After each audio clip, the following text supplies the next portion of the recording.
Vamos a comenzar a escuchar exposiciones de especialistas. Tenemos como primer punto en el orden del día la exposición del doctor Enrique García Silva. Él es especialista en temas constitucionales, es miembro del Consejo Consultivo de la Comisión de Constitución. Y tenemos también al doctor César Delgado Guembes, ha sido oficial mayor del Congreso, especialista en temas parlamentarios, respecto del proyecto de resolución legislativa 2694.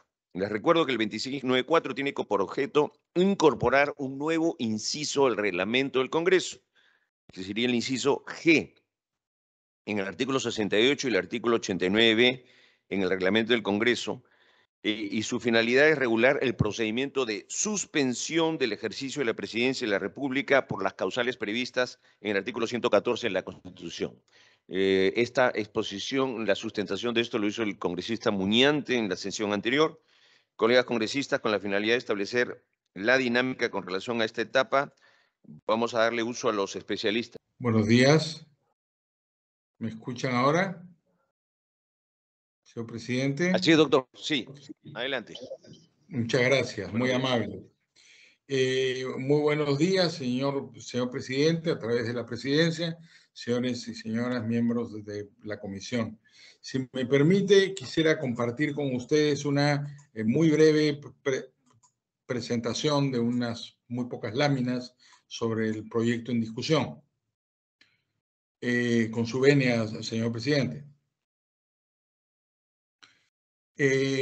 Sobre este proyecto, quisiera yo hacer los siguientes comentarios.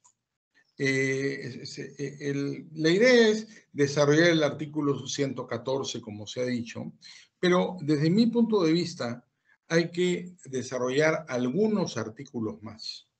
En nuestro ordenamiento constitucional, señor presidente, distinguidos señoras y señores miembros de la comisión, la figura de la suspensión del presidente en realidad tiene tres formas de presentarse. En primer lugar, la suspensión como una medida correctiva, que está regulada en el artículo 114, inciso 1 de la Constitución.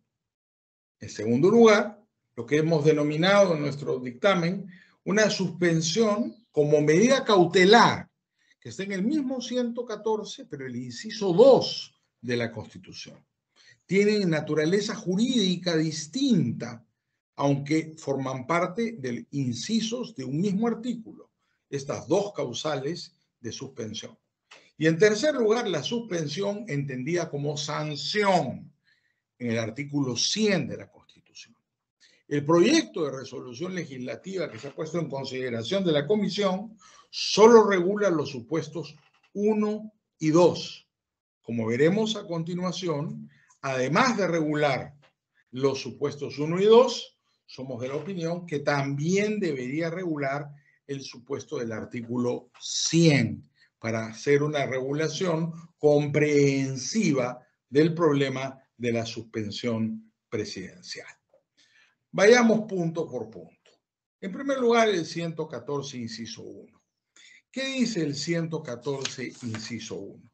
Literalmente dice lo siguiente: el ejercicio de la presidencia de la República se suspende por 1, incapacidad temporal del presidente declarada por el Congreso. No dice cuál es esa incapacidad temporal. El ejemplo característico de la doctrina es una enfermedad. Ha habido casos históricos en los cuales una enfermedad ha tenido suspendido el ejercicio del poder, por ejemplo, el famoso epidíptico clásico del rey Jorge III de Inglaterra, que padecía una enfermedad, una demencia intermitente llamada porfiria, que no lo inhabilitó completamente para el ejercicio del poder, pero hizo que estuviera suspendido largos periodos de tiempo, conocidos en la historia constitucional como el periodo de la regencia en la historia constitucional anglosajona británica. De manera que hay aquí un primer punto, que se necesita una causal objetiva de inhabilitación que hay que definir, porque la Constitución lo único que dice es incapacidad temporal del presidente. La doctrina nos lleva por el camino de la enfermedad, pero ¿es ese el único camino? Ahí hay un punto a discusión donde lamentablemente la Constitución ha sido demasiado escueta y no ha desarrollado causales objetivas más precisas para aplicar la inhabilitación temporal. En la lámina siguiente nos referiremos al segundo inciso, al 114.2. ¿Qué dice el 114.2? Que de ejercicio de la presidencia se suspende también, digámoslo nosotros, por hallarse es decir, el presidente o quien ejerce el cargo de presidente, sometido a proceso constitucional, proceso judicial, perdón, conforme al 117. Nos remite al artículo 117 de la Constitución. Es decir, las causales conocidas por todos y largamente discutidas en tantas sesiones de esta comisión y del Congreso de la República. Traición a la patria, impedir las elecciones, disolver inconstitucionalmente el Congreso, impedir el funcionamiento del Congreso o de los órganos electorales. Es decir, frente a la amplitud e imprecisión del inciso primero, que lo único que dice es incapacidad temporal del presidente, el segundo es mucho más preciso y encorseta la interpretación, porque la suspensión como medida cautelar, no como medida correctiva, que sería el inciso primero, en caso de, por ejemplo, una enfermedad, en este caso es una medida cautelar. Se estaría suspendiendo al presidente porque está sometido a juicio. Entonces, su naturaleza jurídica es la de ser una medida cautelar completamente distinta a la naturaleza jurídica del inciso primero, que es ser una medida correctiva. Debe sustentarse, entonces, en este caso, por tratarse de una medida cautelar, los requisitos de toda medida cautelar. Como sabemos, la verosimilitud, el peligro en la demora, la adecuación y todas las reglas de proporcionalidad y congruencia que ha desarrollado el Tribunal Constitucional en su larga jurisprudencia sobre esta materia. Y además, debe dictarse al término de un proceso parlamentario donde esté previsto el derecho de defensa. De otra manera, no sería correctamente aplicada como medida cautelar en el caso del inciso segundo del artículo 114. Cuando nos referimos a la suspensión del presidente, ya no como medida correctiva, inciso primero del 114, ni como medida cautelar frente a proceso judicial por el 117, inciso segundo del 114, debemos observar y detenernos en un punto que el proyecto no considera, que es que hay otra modalidad de suspensión del presidente, la contenida en el artículo 100 de la Constitución, y que nosotros hemos definido en el informe alcanzado a la comisión de su presidente y el señor como la suspensión entendida como sanción. La naturaleza jurídica de este caso no es temporal, una medida cautelar ni inciso segundo, ni correctiva, un impedimento temporal del presidente. Es una sanción contra el presidente. ¿Qué dice exactamente el artículo 100, señor? El artículo 100, al señalar las atribuciones del Congreso, dice que corresponde al Congreso, sin participación de la permanente, suspender o no al funcionario acusado e inhabilitarlo para el ejercicio de la función pública hasta por 10 años o destituirlo, etc. Y tiene un desarrollo bastante prolijo de cómo procede esta suspensión. En este caso estamos hablando entonces de una suspensión de naturaleza distinta a la definida en los artículos 1 y 2 del 114, que puede aplicarse como sanción de manera alternativa a la destitución o inhabilitación contra el presidente de la República, al término de un proceso de acusación constitucional seguido en su contra por las causales establecidas en el 117. Tampoco podríamos vadear las reglas del 117. El procedimiento planteado por el proyecto de resolución legislativa en discusión, en nuestra opinión, es razonable, porque propone una suspensión que se inicie con un 15% del número legal de congresistas, mismo número que el requerido para solicitar la interpelación de un ministro. Parece absolutamente razonable que así sea. También considero que es correcto que, dada su naturaleza, la suspensión se tramite de manera preferente. Es algo grave y urgente suspender al presidente. Y también es razonable que el pedido de suspensión se apruebe con el voto aprobatorio del 30% de congresistas hábiles, el mismo porcentaje requerido para la admisión a trámite de un pedido de interpelación. Es aceptable también, señor presidente, desde nuestro punto de vista, que el debate del pedido de suspensión se regule por las reglas aplicables a la vacancia. Aunque no hay una analogía, el procedimiento es lógico y debe mantenerse, creo sinceramente, que es una buena idea del proyecto que se rija por las mismas reglas. Y finalmente, creemos que es perfectamente constitucional que el presidente, que la suspensión de la presidencia se proceda, se apruebe con un 50% de los votos del número legal de congresistas. Una medida cautelar o reparadora no requiere una votación tan alta como una sanción de vacancia por incapacidad moral o destitución. Sin embargo, si fuera materia de discusión un problema de legitimidad, el Congreso podría considerar poner una valla un poco mayor de hasta un 60%, aunque encuentro que la del 50% es también perfectamente razonable. Por estas razones, creo que es importante aprobar el proyecto de ley haciendo algunas precisiones. En primer lugar, diferenciar la figura de la suspensión como cautelar de la suspensión como medida correctiva, contenidos en el 114, incisos 2 y 1.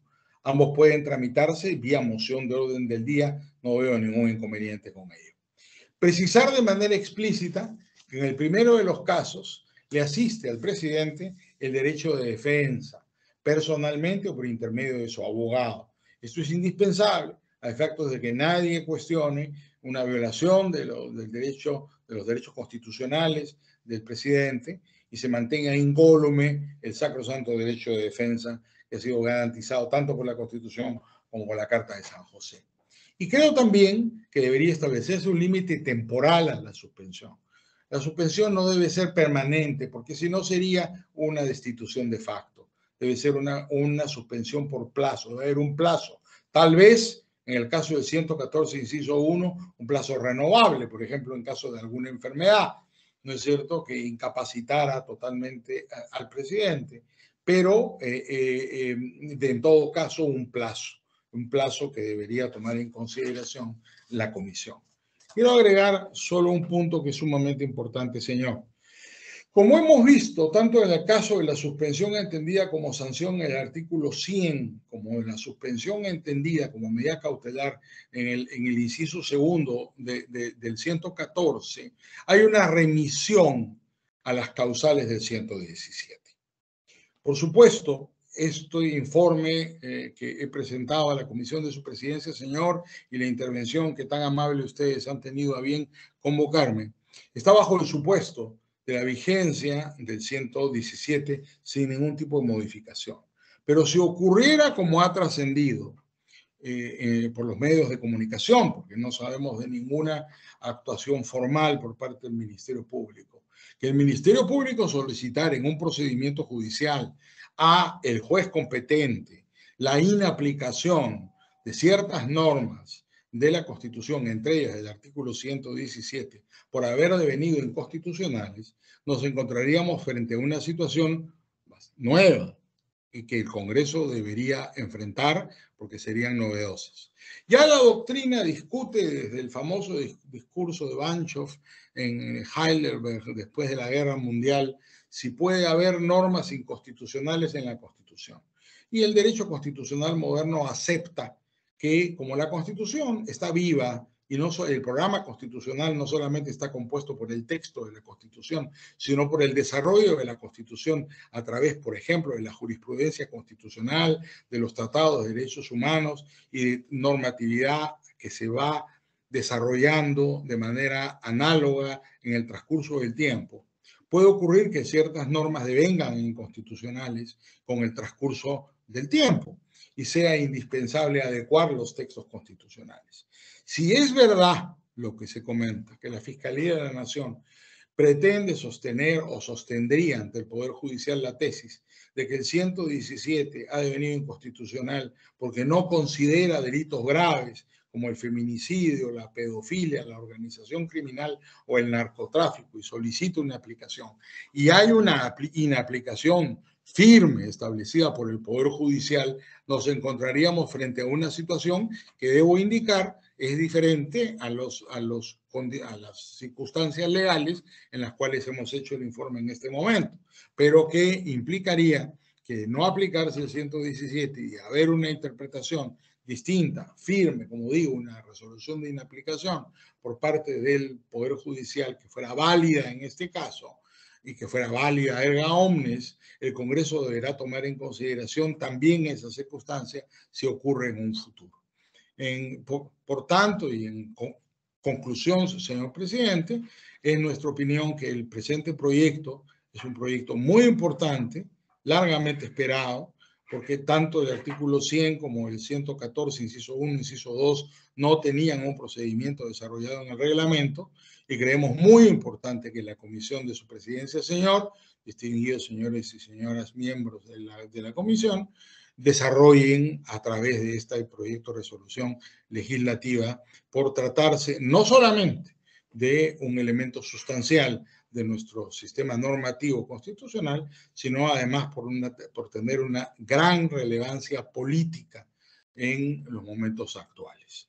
Quedo a su disposición si hubiera alguna pregunta, agradeciéndole nuevamente de antemano la amabilidad de haberme convocado para esta sesión.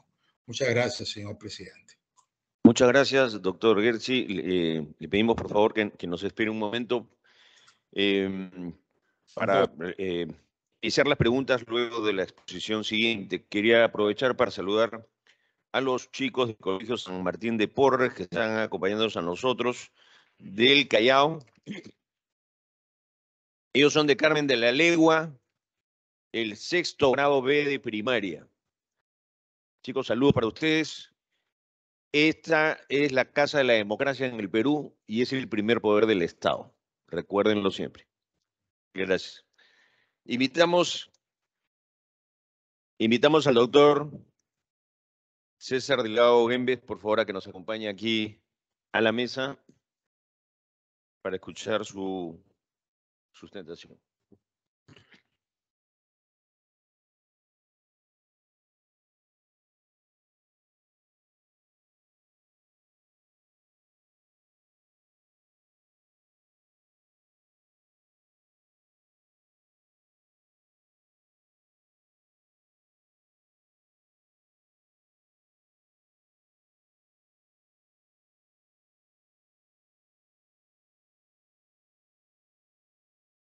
Adelante, doctor Delgado.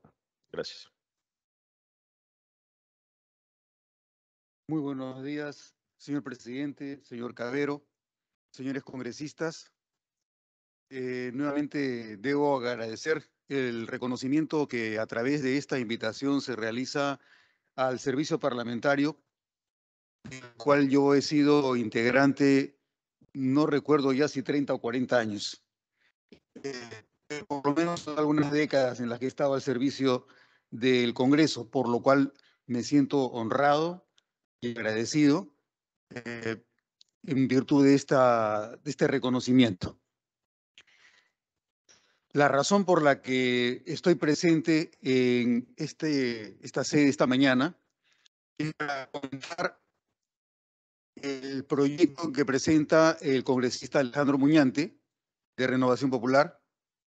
Debo reconocer que sobre esta misma materia tuve una comunicación con el señor Muñante, donde le anticipé una atingencia que tenía sobre el alcance de su proyecto.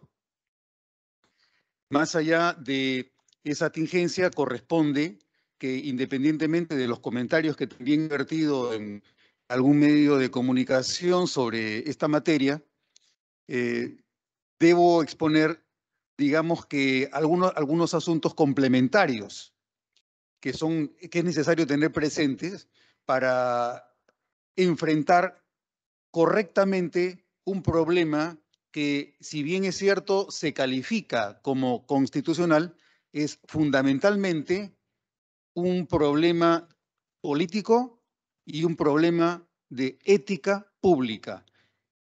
Me concentro en esta última dimensión porque precisamente soy de quienes creen que la vida jurídica y la vida política no están disociadas de la vida ética y que el Congreso cumple un rol dentro de nuestro régimen político que no es solamente jurídico, constitucional ni político. El Congreso es de alguna forma el resguardo y la salvaguarda de la moralidad y de la ética pública. Y en ejercicio de esta competencia es que le corresponde velar porque valores y principios contenidos en nuestro texto constitucional sean garantizados a través de quienes el pueblo, a través de su voluntad, quiere que lo representen y que hablen por su cuenta y en su interés. Se trata de un aspecto propio de un régimen democrático. Quienes representan al pueblo también tienen un contenido ético en su mandato y ese contenido supone la vigilancia, el monitoreo de los valores y de los principios que el país tiene depositados en el documento constitucional del que se deducen reglas de ética pública. Nada más lejos de cualquier tipo de gobierno que contentarnos con tener a gobernantes o a representantes indignos de la confianza del pueblo. Por esa razón, corresponde que quienes representan la voluntad popular tengan los instrumentos adecuados para procurar la salud pública, la salud política, la salud moral y la salud constitucional en nuestra sociedad. Precisamente por esta razón es que me parecería necesario subrayar que la responsabilidad ética que tiene el Congreso no es parte del mundo al revés, sino todo lo contrario. Es parte del mundo al derecho, es decir, del mundo correcto. No sé si ustedes han escuchado una canción que canta Paco Ibáñez, donde él dice: me encontré a un lobo bueno que era atacado por los corderos, me encontré a un príncipe malo, me encontré a una bruja hermosa y a un pirata honrado. Y dice Paco Ibáñez que estas imágenes son parte del mundo al revés. Lo que tratamos de hacer, lo que tratan ustedes de hacer, es de que ese mundo al revés no exista, sino que se materialice y que pasemos de la idealidad a la realidad con el esfuerzo y con la convicción, con el compromiso que tienen quienes han sido elegidos por el pueblo para representarlo y para asegurar la salud pública del Perú. Por esta razón, es importante recordar las dimensiones que tiene el poder dentro de nuestro régimen político. Si ustedes recuerdan, en la mitología griega se habla del Minotauro. El Minotauro es la representación del reino de las sombras, de lo oscuro, de la penumbra, donde se sitúa eso que no queremos reconocer, que no queremos advertir. Dentro de esa dimensión minotáurica es que es necesario tocar fondo. Y tocar fondo supone reconocer la necesidad o no de presentar iniciativas que pretenden encubrir posiciones de poder e intereses políticos. Probablemente podría ubicarse el proyecto 2694, presentado por el congresista Alejandro Muñante, en la misma dimensión que el proyecto 2418. Proyecto 2418 fue un proyecto presentado por el Poder Ejecutivo a fines del mes de junio de este año. El proyecto presentado por el congresista Muñante se presentó poco menos de un mes después, el día 21 de julio. El proyecto del Poder Ejecutivo utilizaba la facultad que tiene el Poder Ejecutivo para presentar iniciativas legislativas. ¿Sobre qué es ese proyecto y en qué medida cabría recomendar que su texto no sea aprobado de manera similar a la que podría ocurrir con el proyecto del señor Muñante? El proyecto 2418 del Poder Ejecutivo pretende regular la institución de la acusación constitucional. Y al regularla, ¿qué hace el proyecto del Poder Ejecutivo en ejercicio de una facultad perfectamente constitucional, como es la presentación de iniciativas? En este caso, una iniciativa para regular la acusación constitucional. El objetivo de ese proyecto es eliminar del Congreso la facultad para procesar el antejuicio político, cediéndosela a la Corte Suprema. Obviamente es una facultad que utiliza el Poder Ejecutivo para afectar positivamente sus intereses y en su ventaja, porque si eliminan del Congreso la facultad de realizar el antejuicio político, cediéndosela a la Corte Suprema, obviamente le quitas al Congreso una competencia crítica en materia de ética pública, porque el Congreso no más tendría la capacidad de procesar cualquier tipo de iniciativa que tuviera que ver con una denuncia constitucional por la comisión de delitos en el ejercicio de la función de los más altos funcionarios de la República. Se la quitas al Congreso y se la pasas a la Corte Suprema. Es decir, incides en la judicialización de la política y minimizas, desparlamentarizas el régimen político. Esa es la consecuencia natural. Desparlamentarizas el régimen político, le quitas competencias al Congreso y se la pasas a otro poder de Estado, que es la Corte Suprema. Argumentos pueden haber y muchos. El problema no son los argumentos, el problema es si es que es correcto el uso de estas iniciativas como una herramienta destinada a atacar al enemigo, utilizando los términos de Schmitt. Si yo detecto como enemigo al Congreso en una correlación de fuerzas que me es antagónica, obviamente estoy utilizando mi capacidad legislativa para disminuir competencias de mi enemigo. Por la misma razón es que he sostenido en alguna oportunidad la inconveniencia de presentar proyectos que tengan que ver con la afectación directa del proceso tanto de indemnidad, de vacancia, como de suspensión del presidente de la República en el actual contexto. Esa es la razón por la que, en mi opinión, lo ideal, si quiere analizarse la conveniencia de la permanencia o de la conclusión prematura del periodo del presidente de la República, debiera procesarse este tipo de iniciativas con las reglas actualmente vigentes, sin necesidad de afectarlas de un modo o de otro en función de la persona cuya idoneidad ha quedado puesta en duda. Como todos conocen, hay un principio de nuestro derecho constitucional que las leyes deben dictarse por la naturaleza de las cosas y no por la diferencia de las personas. Pero si yo presento un proyecto de ley que está dirigido a afectar de manera inmediata, nuevamente en los términos de Schmitt, como mi enemigo, obviamente no estoy incurriendo en una regla general como es de legislar por la naturaleza de las cosas, sino por la diferencia de las personas, lo cual no es recomendable.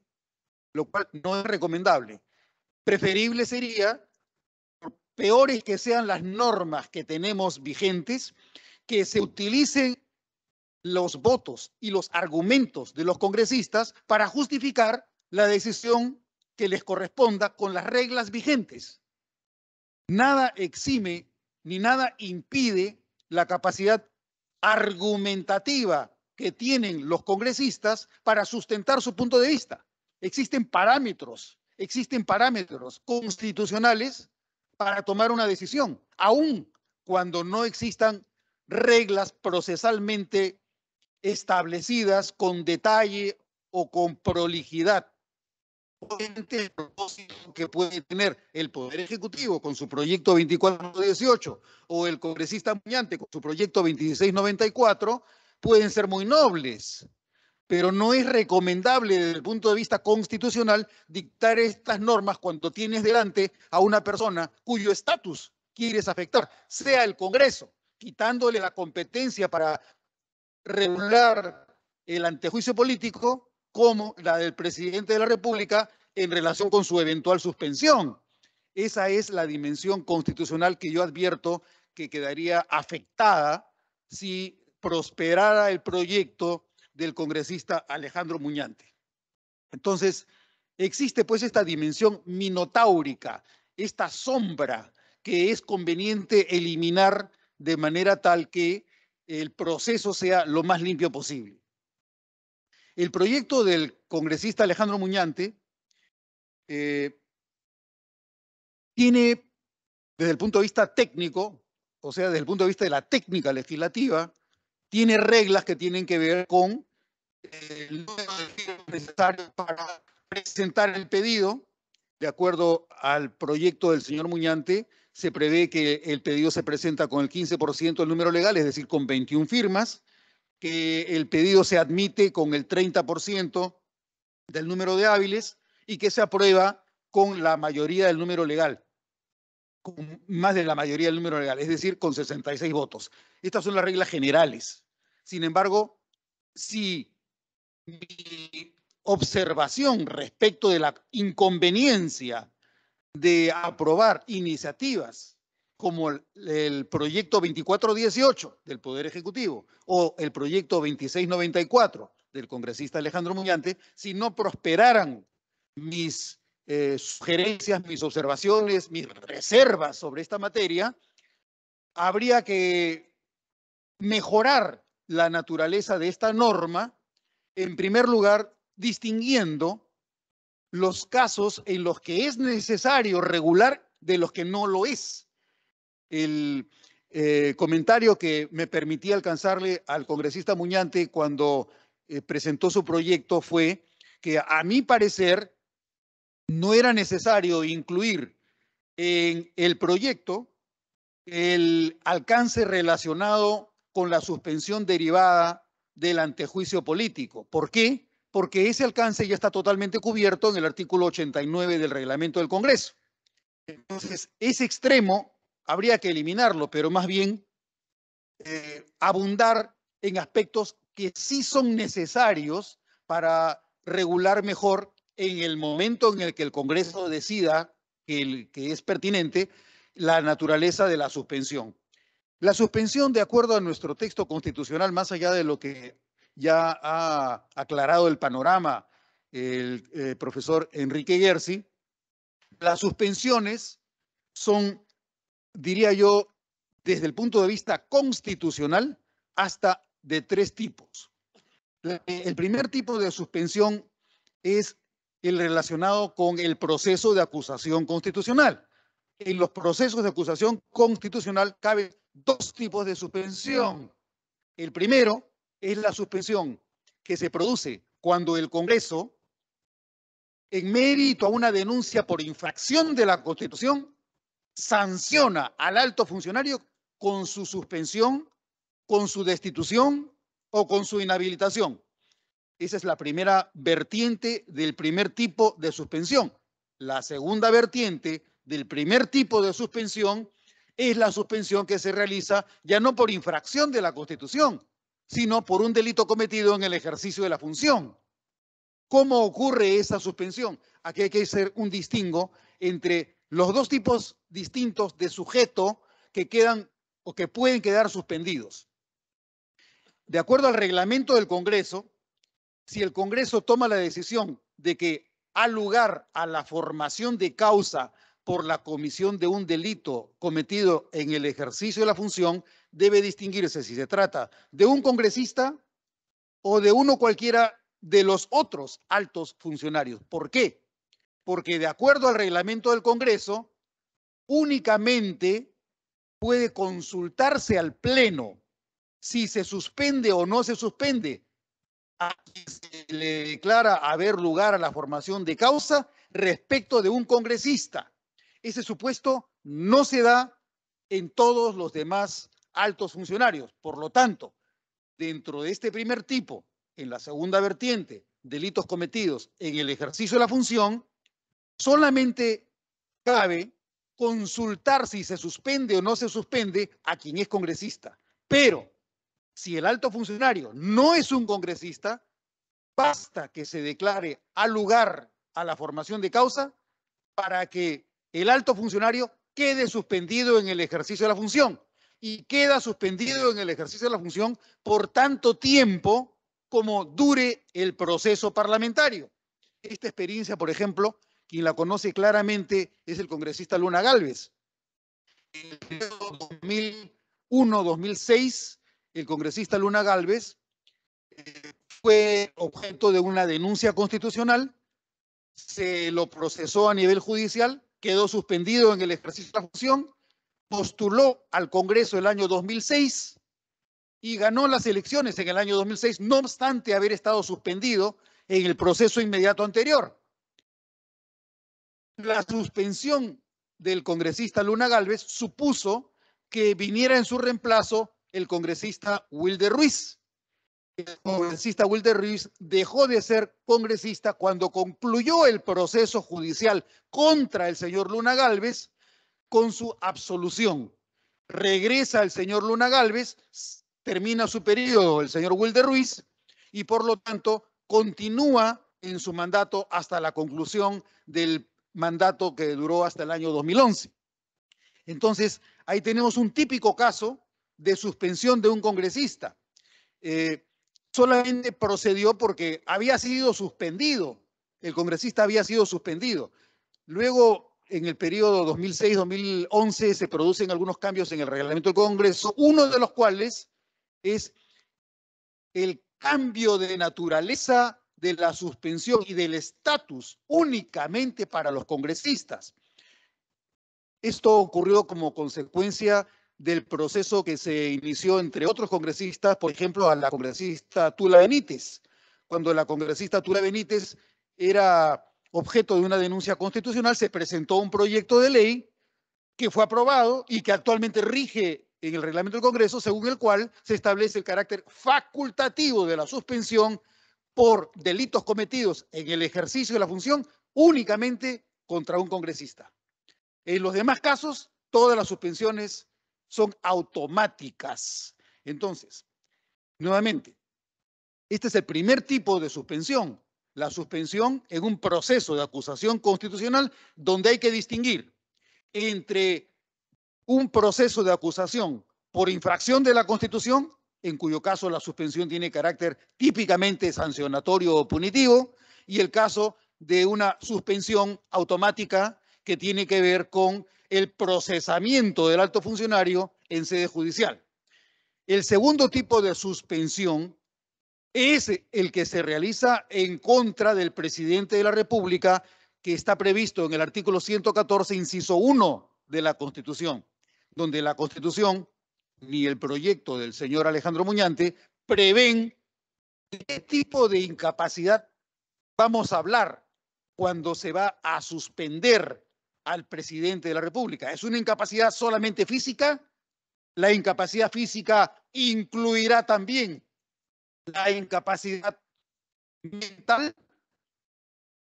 ¿Es la incapacidad mental una forma de incapacidad física? Eso probablemente los psiquiatras tendrían que pronunciarse con claridad.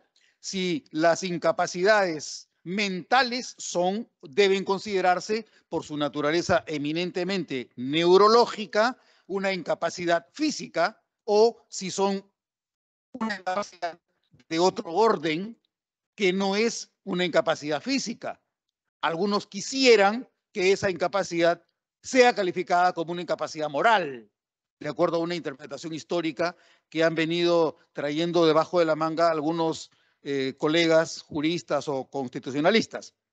Entonces, este es el segundo tipo de suspensión insuficientemente definida en nuestro texto constitucional y, por lo tanto, también en nuestro ordenamiento general. Y el tercer tipo de suspensión constitucional es el dirigido únicamente contra los congresistas. ¿Por qué? Porque la Constitución prevé que por razones disciplinarias, un congresista puede ser suspendido en el ejercicio de función hasta por 120 días de legislatura. Son distintos tipos de suspensión. Son distintos tipos de suspensión. 3 distintos tipos de suspensión. Y eso depende del sujeto y de la naturaleza de la causa por la que se suspende al alto funcionario, sea congresista o sea cualquier otro alto funcionario que no es congresista.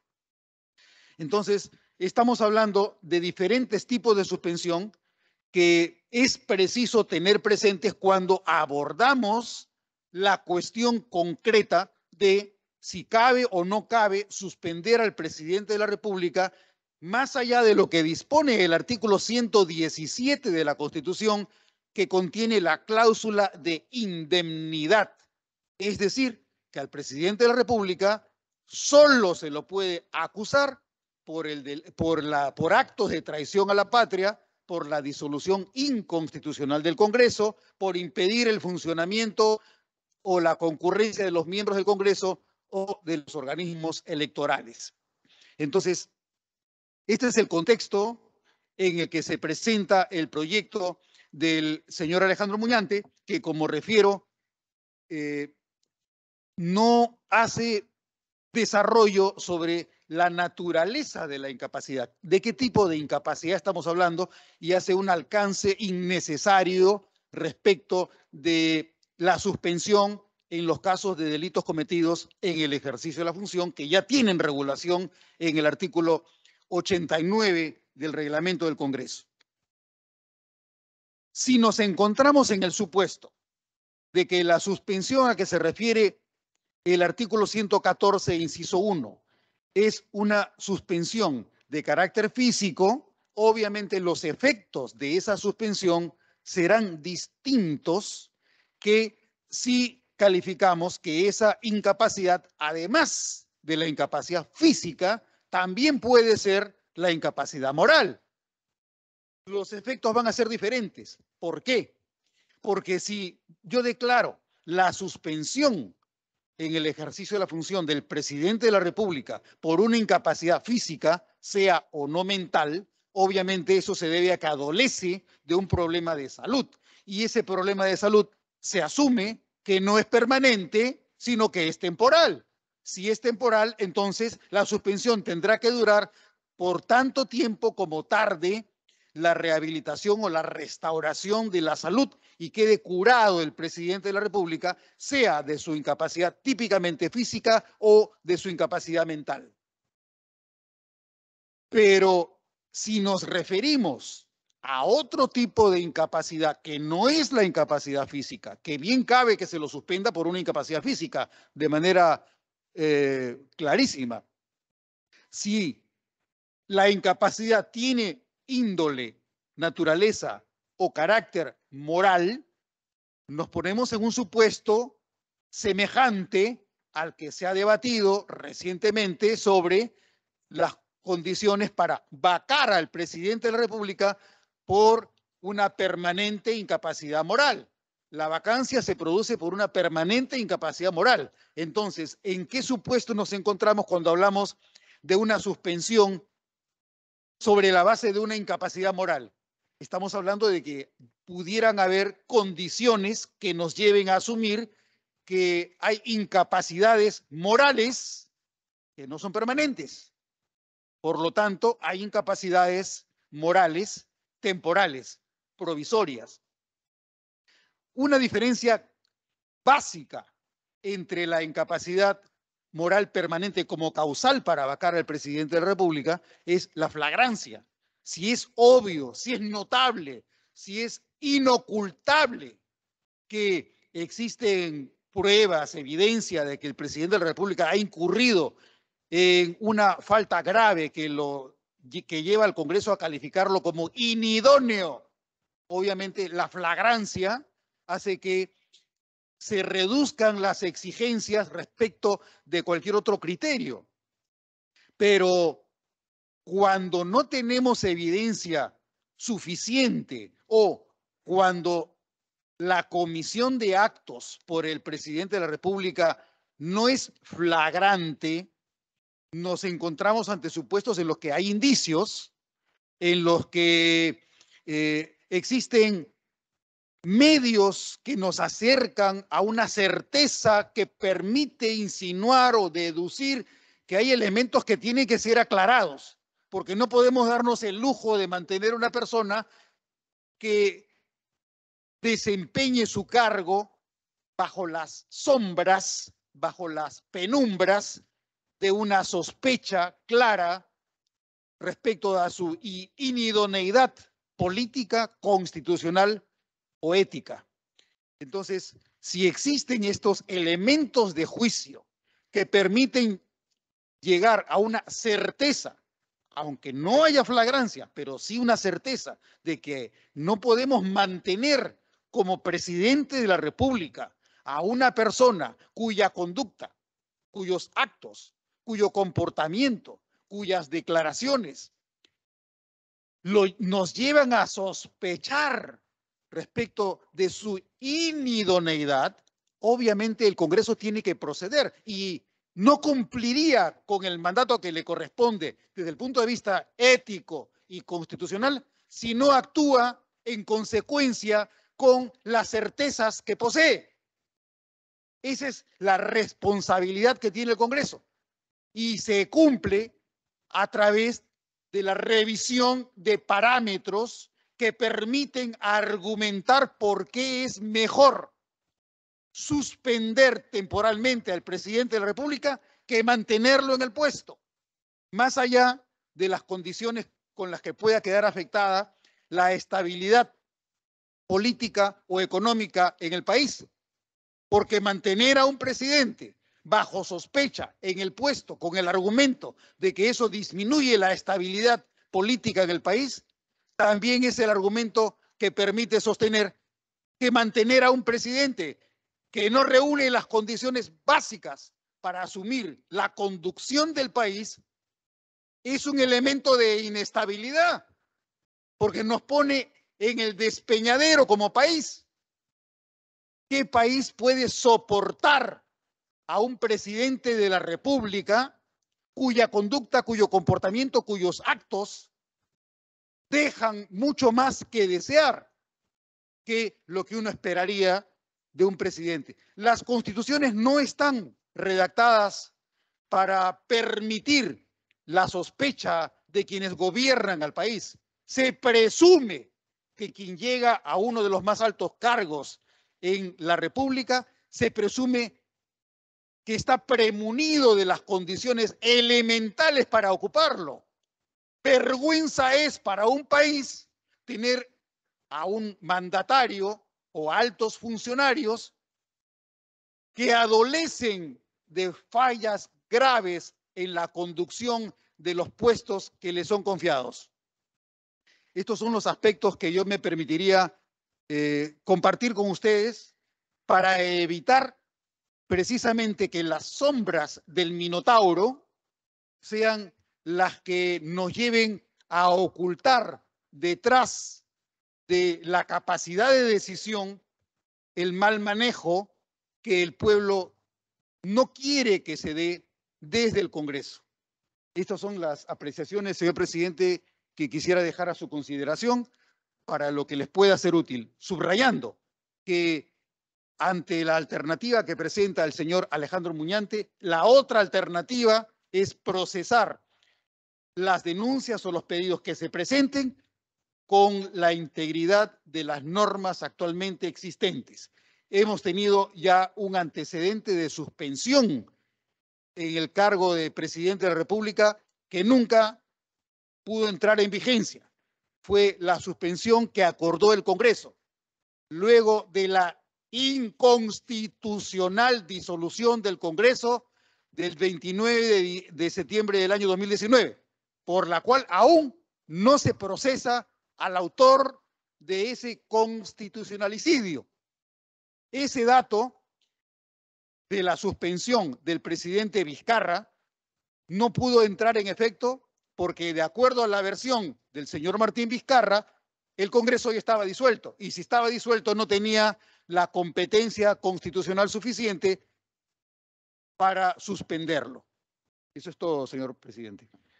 Gracias, doctor Delgado Guembes. Abrimos el uso de la palabra. Si algún congresista desea hacer uso de la palabra para hacer un comentario, preguntas al respecto, abrimos. Congresista Cabero. Muchas gracias, presidente. Profesor Delgado Guembes, solo tengo una pregunta. Efectivamente, por lo que entiendo, estos tres tipos distintos de suspensión, la que proviene del juicio político, la que proviene del antejuicio y la que proviene, digamos, del ejercicio digamos, de la conducta parlamentaria en la Comisión de Ética, son tres tipos de suspensión distintos. En el antejuicio, por lo que comprendí en la exposición, la suspensión tiene un plazo en tanto y en cuanto dure el proceso. En la Comisión de Ética es 120 días, pero ¿qué ocurre con la suspensión fruto de una infracción constitucional de juicio político? ¿Esa está regulada con algún plazo en específico o puede ser indeterminada? Gracias. La suspensión por un caso de juicio político por infracción de la Constitución está regulada en la Constitución, no puede ser por más de 10 años. La suspensión también es por 10 años, a lo más. No puede ser superior al plazo de la inhabilitación. Alejandro Aguinaga, congresista Aguinaga. Gracias, presidente, y por intermedio suyo, saludar y darle la bienvenida al doctor César Delgado Guembes y felicitarlo porque realmente sus ponencias son clases magistrales. Yo le quiero hacer una pregunta con relación al artículo 99 y al artículo 100 de la Constitución, que usted lo ha tocado, el antejuicio. En el artículo 99 está muy claramente establecido que los altos funcionarios del Estado, presidente, ministros, congresistas, miembros del Tribunal Constitucional, vocales de la Corte Suprema, en fin, pueden ser investigados hasta 5 años después de que hayan cesado en estas, ir a la acusación constitucional. Entonces, en este periodo de 5 años, cuando comienza la acusación constitucional, nos pasamos al artículo 100. O sea, ¿qué es lo que se decidió en la acusación constitucional? Y en el artículo 100 es bien claro. Dice, en caso de resolución acusatoria de contenido penal, el fiscal de la Nación formula denuncia ante la Corte Suprema en un plazo de 5 días. Y aquí no se creen los delitos encontrados por el Congreso, ¿no es así? Pero ¿qué pasa con los que se les ha archivado la acusación constitucional? Porque tengo justamente algunas informes que le he pedido, por ejemplo, al señor Marcial Rubio, ex rector de la Católica, y ellos establecen que el Estado tiene 5 años para investigarte en todo lo que sea posible. Y justamente si dentro de esos 5 años te investigó y no encontró un delito, allí termina. Pero ¿qué ha pasado con esta justicia tan caviarizada y con tendencia tan perversa? Esperan que se venzan los 5 años y te comienzan una nueva acusación. Entonces, ¿a quién se recurre porque no se respeta? Y hemos visto casos donde, por ejemplo, un vicepresidente de la República con un voto dirimente lo salvan, no lo tocaron. Simplemente le respetaron el archivamiento. Entonces, ¿cuál es la realidad de este asunto? ¿Ante quién se recurre?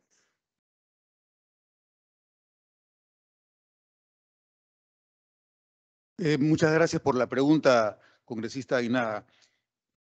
La pregunta tiene que ver con la naturaleza de la decisión que toma el Congreso cuando señala que una denuncia es improcedente o inadmisible o infundada.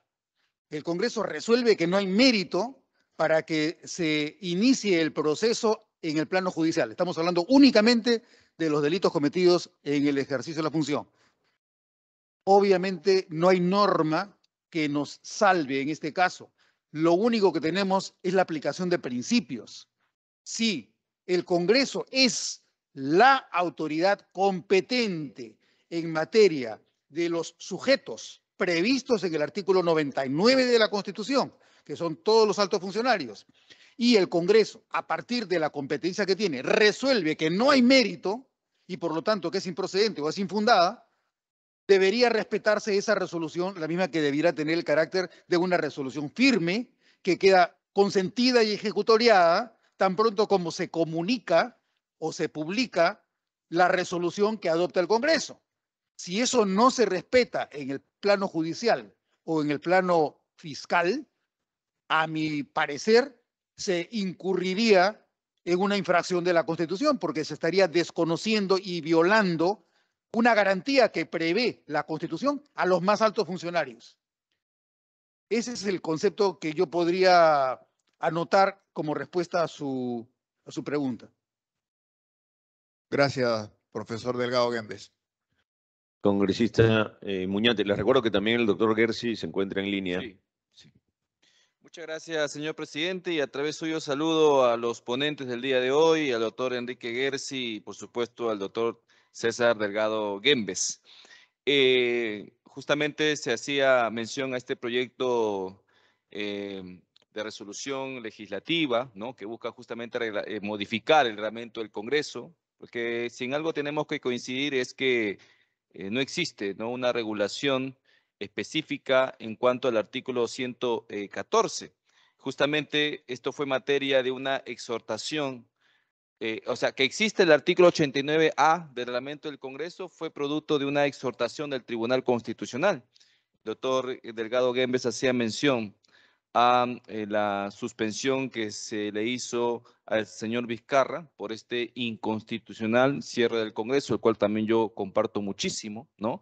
Pero recordemos que ese episodio que sucedió pues en nuestro país lamentablemente se produjo en un lapso de unas horas.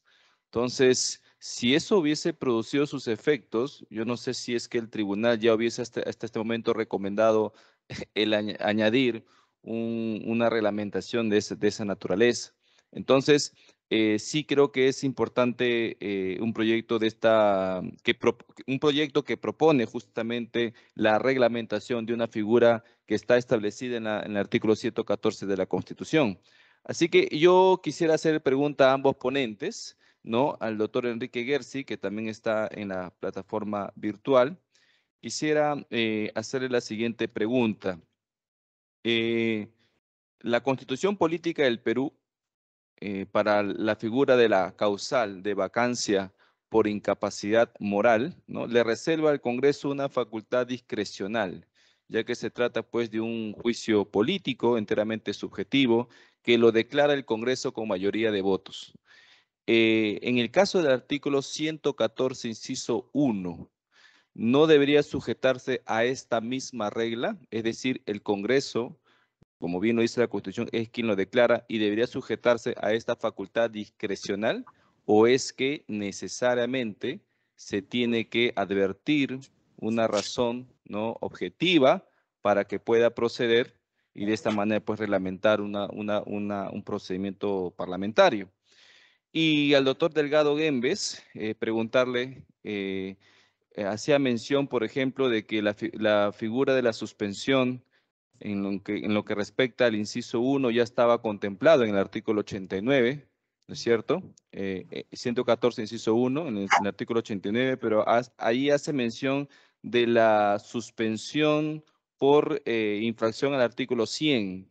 Entonces, también habría que hacerle una modificación en todo caso, ¿no? Y en lo que respecta al inciso 2 del artículo 114, no se establece un procedimiento, o sea, no existe en el reglamento. ¿Cuál en todo caso sería el procedimiento que debería sujetarse para cuando exista pues esta acusación aprobada de parte del Congreso para las causales del 117? Muchas gracias. Doctor Gersi primero, luego doctor Delgado Gómez. Con todo gusto, muchas gracias, señor presidente, por su intermedio para responder al señor congresista Muñante, autor de la presente iniciativa. Y yo pienso que sí, que hay una deliberada redacción en la Constitución para permitir precisamente que sean los parlamentarios en el transcurso del debate los que precisen las características de la conducta infractora. En este caso, en el artículo 114, inciso primero, la Constitución usa la palabra deliberadamente, usa los términos incapacidad temporal. No dice qué tipo de incapacidad temporal. Si recurrimos al derecho constitucional comparado, encontraremos algunos casos muy interesantes. El primero es de la enfermedad. Lo mencioné en el transcurso de mi intervención. Toda enfermedad mental es una enfermedad física. No se puede hablar de la enfermedad mental como un problema moral. Los enfermos mentales no son inmorales. Eso es un tipo de definición de enfermedad mental que viene en los tiempos de Charcot, previo a toda la psiquiatría moderna. La enfermedad mental es una enfermedad física. El caso claro, característico de la incapacidad temporal por enfermedad mental, hay enfermedades mentales temporales, la porfiria, es el caso de Jorge III, como he dicho, el ejemplo característico del constitucionalismo británico. La regencia, que tuvo 2 temporadas, fue precisamente al carácter de enfermedad física temporal, de una incapacidad temporal. Pero ese no es el único caso. Hay, por ejemplo, otro muy famoso en el caso del derecho constitucional comparado británico, el caso también de un rey inglés, Ricardo Corazón de León, Ricardo de Plantagenet, fue secuestrado. El secuestro de un rey llevó a la regencia y forma parte también de una incapacidad temporal. Un presidente puede ser secuestrado. Y no solamente secuestrado. En el derecho constitucional comparado latinoamericano, en el caso chileno, hubo un caso muy famoso con el León de Tarapacá, Arturo Alessandri Palma. Arturo Alessandri Palma era presidente de la República ejerciendo el cargo y desapareció. ¿Qué había sucedido? Se había fugado con una cantante de ópera italiana. Fue un escándalo famosísimo en Chile, allá por los años 20. Apareció después de unos días. Claro, se produjo una incapacidad temporal del presidente y en Chile no hay vicepresidente, ni siquiera el primer ministro. Entonces tuvo que nombrarse inmediatamente un presidente provisorio, porque el presidente había desaparecido. Claro, fue famosísimo el discurso de don Arturo Alessandri Palma, llamado el León de Tarapacá por los chilenos, ¿no? En el cual le pide perdón a Chile y dice, no es cierto, que se ha enamorado de una mujer, un amor prohibido, pide disculpas y ora, todo el pueblo se acongoja y regresa al ejercicio del cargo. Fue el famoso cargo de la desaparición de un presidente.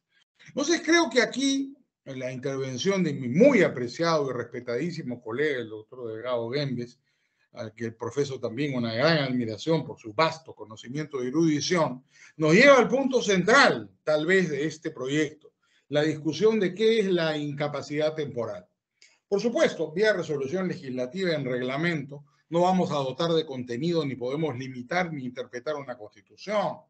Podemos solamente proporcionarle un procedimiento para que se lleve a cabo y se desarrolle esta causal, para que se pueda ejecutar. El problema es que esta es una causal, ¿no es cierto?, la suspensión que no tiene un procedimiento. Podría alegarse que es el procedimiento general, pero eso me parece que es impropio y que lo que corresponde es tener su propio procedimiento. Por eso soy un partidario de la iniciativa del congresista Muñante. Me parece una iniciativa correcta con las sugerencias que hemos alcanzado en el transcurso de la exposición. Pero el punto central, que no puede ser definido en una norma de esta entidad, de esta jerarquía, que sí coincido con el doctor Delgado, que tendrá que ser parte del desarrollo constitucional en el debate, es qué se entiende por incapacidad temporal.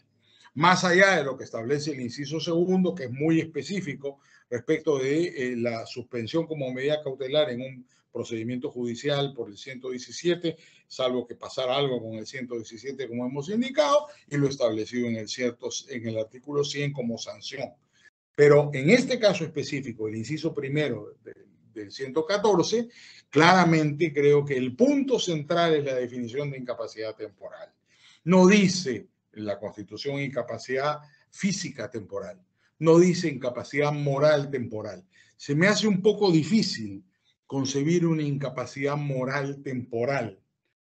Tal vez si hacemos un ejercicio profundo de reflexión, podríamos encontrar un caso de incapacidad moral temporal, ¿no es cierto? No podría en este momento precisar qué incapacidad temporal, moral temporal podría existir, que una persona se volvió, qué sé yo, creyente en los alienígenas y después de un tiempo dejó de serlo y no ejerció el cargo por eso, pero podría discutirse si estamos ahí frente a una incapacidad moral propiamente hablando.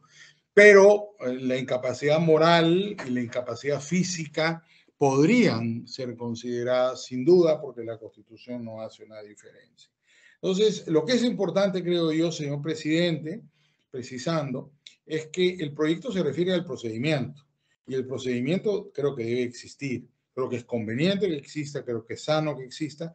No podría interpretarse en mi concepto como una norma con nombre propio, mucho menos contra una norma contra el enemigo. Es la manera de viabilizar la aplicación de por lo menos dos artículos de la Constitución, el 114 y el 100.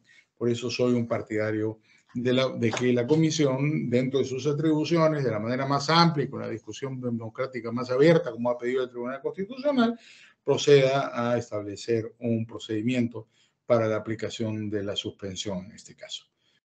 Muchas gracias, señor. Gracias, doctor Gersi. Doctor Delgado. Gracias, presidente. La pregunta que me formula el congresista Alejandro Muñante me parece que está suficientemente atendida en el artículo 89 del reglamento del Congreso, que precisamente desarrolla el proceso de antejuicio político por la comisión de delitos en el ejercicio de la función y prevé que para el caso de los altos funcionarios distintos a los congresistas, una vez que se declara al lugar a la formación de causa, el alto funcionario queda suspendido en el ejercicio de la función. ¿Por cuánto tiempo? Por tanto tiempo como dure el proceso judicial, que fue justamente la razón por la que hice mención al caso del congresista Luna Gálvez, cuyo proceso duró, me parece que 4 años, en lo que fue del año 2003 al año 2007, 2008, me parece. Pero quisiera hacer un alcance adicional, si me permite, señor presidente, porque de repente no ha quedado suficientemente claro.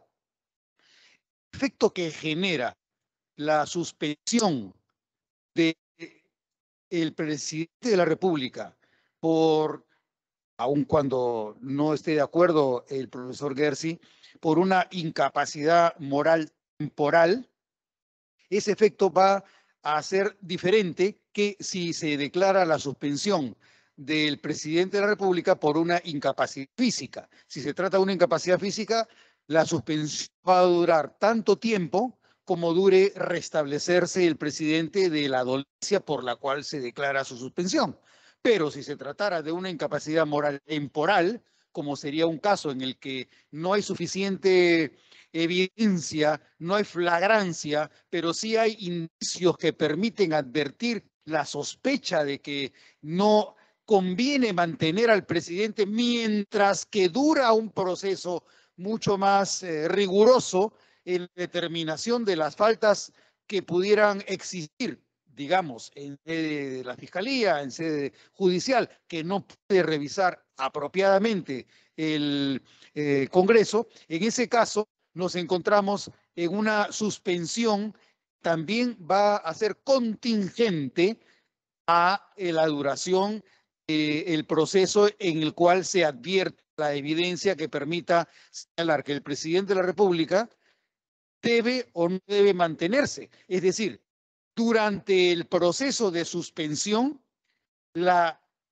indemnidad del presidente de la República prevista en el artículo 117 tiene distinto tratamiento dependiendo de si se trata de una incapacidad física, en cuyo caso la indemnidad no se pierde, de si se trata de una incapacidad moral. Si se trata de una incapacidad moral, justamente porque la naturaleza de la suspensión tiene carácter moral, es que la indemnidad bien queda suspendida y el presidente de la República sí puede ser acusado por causales distintas a las que prevé el artículo 117 de la Constitución, precisamente para permitir que se obtenga información que es la que justificó que el Congreso asumiera la decisión de suspender al presidente de la República por una inconducta que, si bien no es flagrante, sí permite encontrar indicios suficientes como para que se procese a quien no reúne las condiciones necesarias para mantenerse en el más alto puesto en el Estado y en la República. Congresista Málaga. Gracias, presidente. Un saludo a mis colegas y a los ponentes. Agradecerles también porque para quienes no somos especialistas ni abogados, es muy importante contar con su experticia para hacer el mejor trabajo posible en representación de quienes necesitan urgentemente una salida a esta crisis.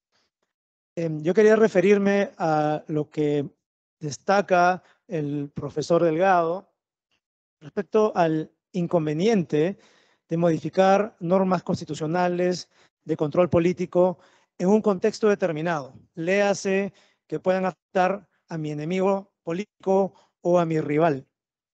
Y también menciona él que eso sería preferible, conveniente, necesario, trabajar con las normas disponibles en este momento, justamente para evitar que se den cambios, modificaciones o normas con nombre propio, que es algo que se ha venido discutiendo desde hace mucho tiempo.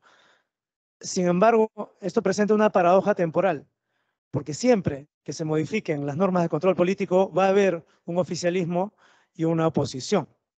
Es imposible regresar al Big Bang donde no había oficialismo ni oposición para trabajar las normas de una manera perfectamente justa y previendo lo que podría pasar después. Entonces la pregunta es, ¿cómo solucionamos esa paradoja? ¿Cuáles serían los criterios para evitar que podamos, para que se pueda interpretar de esa manera, ¿no es cierto?, un trabajo que es necesario a todas luces, porque a medida que evolucionan las condiciones de nuestra situación política, es necesario hacer modificaciones, quizás no pensando en el actual presidente o en el actual Congreso, pero en lo que pueda pasar en 5, 10 o 20 años. ¿Cómo resolvemos o bajo qué criterios podemos resolver esa paradoja, profesor Delgado? Gracias, presidente. Gracias, congresista Málaga. Yo quiero añadir ahí, iba a hacer una pregunta similar, y lo quiero poner en una pregunta así. El doctor Delgado Guembes ha señalado que hacer una modificación puede ser con nombre propio. Sin embargo, me parece haber entendido que señala que no es necesaria en la Constitución hacer esa modificación.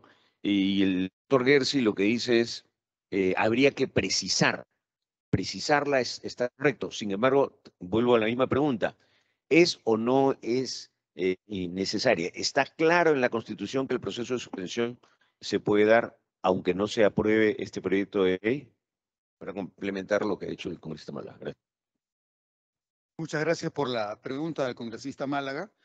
La paradoja que él advierte me parece que es similar a esta otra gran paradoja que tenemos en el mundo moderno, la relación entre el individuo y su comunidad.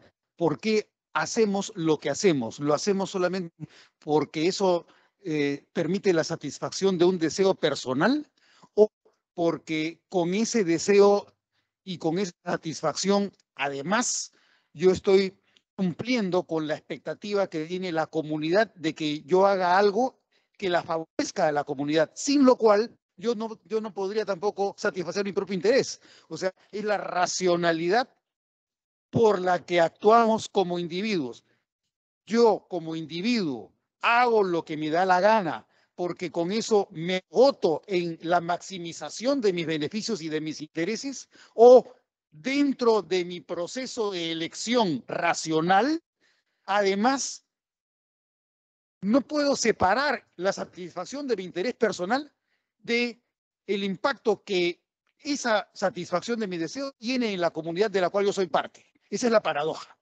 Unos dirán, todo se regula por el egoísmo y el interés personal, y otros dirán, no, porque si tú maximizas todo lo que se pueda ese interés personal, podría ocurrir que luego la comunidad te haga pagar el costo y tú terminarás ganando menos que estimabas. Bueno, lo mismo pasa en una situación como la que tenemos delante ahora, que de lo que se trata es cómo ser justos cuando tienes mayorías y oposición, cuando tienes gobierno, cuando tienes Congreso y las fuerzas están divididas.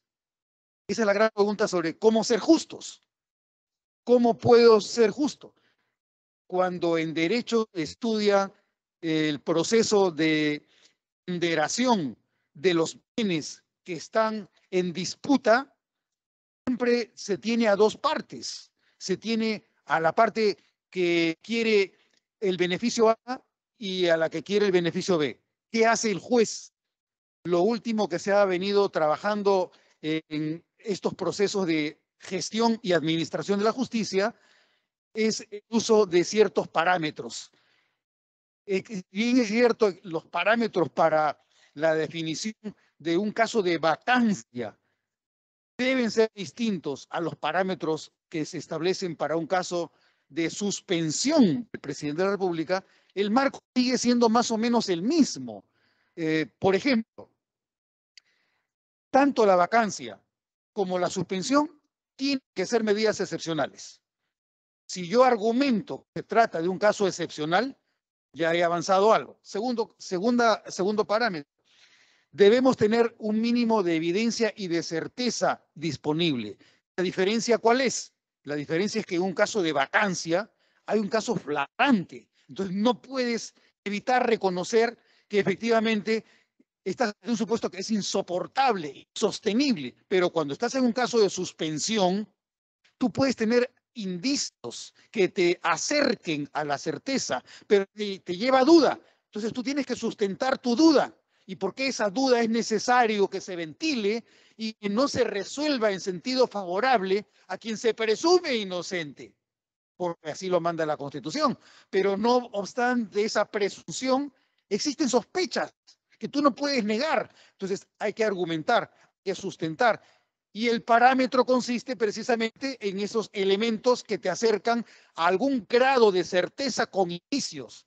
Ese es otro parámetro. El tercer parámetro es la magnitud, la intensidad y la gravedad de la incapacidad. O sea, si estás ante un caso de una incapacidad moral, la pregunta es, ¿qué tan grave es esa incapacidad? ¿Es menor o es muy grande? ¿Es muy intensa? Si es muy grande y es muy intensa y no la puedo soportar, entonces tengo que dar un paso más. Se ha cumplido con ese requisito, se ha cumplido con ese parámetro. Eso es lo que tengo que sustentar en el análisis y en el debate que tengo que realizar. No es poca cosa la tarea deliberativa que tiene el Congreso. Justamente, el Congreso se enriquece con la dimensión deliberativa de la democracia porque es el espacio en el que se usa la razón para justificar una decisión basada en datos que son incontrovertibles. Ese es el trabajo. El siguiente parámetro es el carácter provisorio. Yo no estoy ante un supuesto en el que tengo la evidencia inconcusa de que el presidente de la República adolece de una grave incapacidad moral y que ésta no tiene la dimensión de permanente. Hay casos, ¿por qué, a diferencia de lo que piensa el profesor Enrique Gersi, yo sí creo que cabe hablar de una incapacidad moral temporal cuando estamos ante un supuesto que no afecta necesariamente al sujeto, sino, mejor dicho, al sujeto pasivo de la acusación, que sería el presidente de la República, sino el sujeto activo de la acusación, que es el Congreso. Cuando quien tiene que decidir tiene elementos que permiten dudar, entonces estoy ante una situación temporal provisoria que no es definitiva. Por eso es que estos elementos que se me acercan, que llegan, que irrumpen en mi conciencia, me llevan a la posición en la que tengo que dar un paso más y decir, no obstante la presunción de inocencia, creo que hay elementos que me imponen, que me obligan a que, a pesar de la presunción, deje al presidente en suspenso en el ejercicio de función hasta que tenga mayores datos que permitan absolverlo de manera definitiva. Yo creo que puede ser una distinción sutil, difícil, pero no por sutil ni difícil es inexistente. O sea, existe esa diferencia entre una incapacidad moral permanente y una incapacidad moral provisoria o temporal que tiene que ver con insuficiencia de convicción bastante como para condenar. Yo no lo puedo condenar, pero debo permitir que se obtengan datos, hechos, evidencia que permita definir si se absuelve o si se condena. ¿Quién lo hace? No lo puedo hacer yo, que soy el Congreso. Tiene que hacerlo la instancia pertinente. ¿Cuál es la instancia pertinente? La Fiscalía y el Poder Judicial. Entonces, tengo que permitir que quede en suspenso la indemnidad del artículo 117. Yo suspendo al presidente de la República, se lo procesa a nivel judicial, se lo procesa a través de un juicio político o ante juicio político, el Poder Judicial interviene y la suspensión dura por tanto tiempo como sea necesario para que el presidente de la República obtenga o su absolución o su condena. Y en ese caso se resuelve la incapacidad moral temporal en una incapacidad moral permanente o en la inocencia, una de las dos. Y así como existen estos parámetros, podríamos también hablar de la idoneidad y eficiencia de la medida. ¿Qué tan eficiente es la medida que yo quiero tomar? ¿Qué tan eficiente? ¿Es eficiente para mí, para el país, para el Congreso, para el régimen político, que yo prescinda del presidente de la República suspendiéndolo en el ejercicio de la función? ¿O es ineficiente? Esa argumentación, ese raciocinio, lo puedo hacer. Si lo puedo hacer y lo argumento, estoy cumpliendo con un parámetro de administración de justicia. Eso es lo que es la tarea que hay que cumplir. Otro podría ser la necesidad inaplazable de la suspensión. No puedo irlo manteniendo en el cargo. Es inaplazable. No puedo... ¿Cuánto tiempo más debe pasar en el país antes que nos deshagamos de un estorbo ético, de un estorbo político? ¿Puede el país soportar eso? Yo soy responsable como representante. Yo tengo que tomar la decisión. Yo me enfrento a mi error o a mi verdad. Yo tengo que tomar esa decisión. Bueno, ¿qué voy a hacer? Esa es la pregunta sobre la inaplazabilidad de la decisión. ¿Puedo seguir aplazando esa decisión o tomo la decisión y me hago cargo de la consecuencia de mis actos? Y lo último sería la adecuada proporción entre los indicios dañosos y la suspensión. ¿Existe o no existe proporción entre esos indicios que estoy recibiendo como datos ajenos y objetivos y la necesidad de suspenderlo? Esos son los argumentos que hay que utilizar para evaluar si la decisión del Parlamento es o no es correcta. Parecería que por ahí creo que podría irse avanzando para aclarar mejor la responsabilidad que tiene o que puede tener el Congreso si asume como suya la tarea de evaluar la idoneidad del presidente de la República en materia de ética constitucional. Presidente, una precisión, muy breve. Sí, para escuchar al doctor Gersi y de ahí hacemos la precisión. Gracias. Gracias. Doctor Gersi. Muchas gracias, señor presidente. Bueno, creo que los puntos son precisamente los puntos de pleno debate.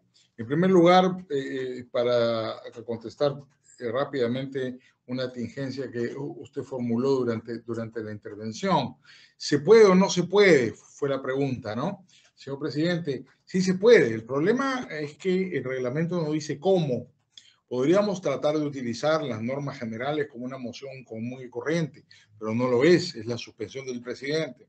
Entonces yo diría que desde el punto de vista legislativo, reglamentario, es conveniente que el reglamento incorpore un cómo, pero de poderse hacer, se puede. El punto central, efectivamente, como ha señalado el señor congresista, señor presidente, es la definición de la incapacidad temporal. Pero creo que no hay que confundir. los argumentos que corresponden a una circunstancia en la cual se está suspendiendo al presidente el 114, inciso 2 del 114, inciso 1. El 114, inciso 2 es entender la suspensión como una medida cautelar. Es lo que procede en un proceso judicial. Hoy día, con el texto tal como está en el 117, digamos, desde el 114, solo es posible bajo los supuestos del 117. Si hubiera algún cambio, el Tribunal Constitucional hiciera una interpretación distinta, declararan inaplicable el 117, como se dice que la Fiscalía lo solicitaría, sería una cosa completamente distinta. Pero hoy día hay un corsé que uno no puede escapar.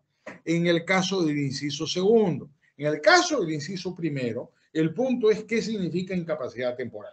Hemos venido discutiendo, no tiene adjetivos en la Constitución, es incapacidad temporal, física o moral.